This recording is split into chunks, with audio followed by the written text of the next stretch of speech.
நடிகர் பாபுராஜ் இயக்குனர் ஸ்ரீகுமார் மேனன் மீது இளம் நடிகை பாலியல் குற்றச்சாட்டை முன்வைத்திருப்பது கேரள திரையுலகில் அதிர்ச்சியை ஏற்படுத்தியுள்ளது. மலையாள திரையுலகில் இயங்கி வரும் இளம் நடிகை ஒருவர் முன்வைத்துள்ள குற்றச்சாட்டு குறித்து கேரள அரசு அமைத்துள்ள சிறப்பு குழு விசாரித்து வருகிறது. அந்த நடிகையை தொடர்பு கொண்டு எழுத்து மூலம் புகார் அளிக்கும்படி சிறப்பு குழு அறிவுறுத்தியுள்ளது.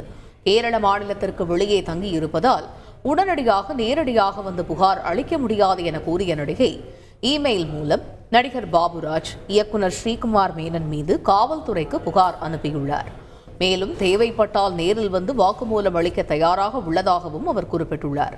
தனக்கு எதிரான கூட்டுச்சதி எனவும் கேரள திரையுலகைச் சேர்ந்தவர்களே இந்த நடவடிக்கையை பின்னால் இருந்து இயக்குவதாகவும் நடிகர் பாபுராஜ் கூறியுள்ளார். இதனை மறுத்துள்ள நடிகை தன்னை யாரும் இயக்கவில்லை எனவும் தானாக முன்வந்து தனக்கு நேர்ந்த சம்பவத்தை கூறியதாகவும் தெரிவித்துள்ளார். செய்திகளை உடனுக்குடன் தெரிந்து கொள்ள உடனே சப்ஸ்கிரைப் பண்ணுங்க.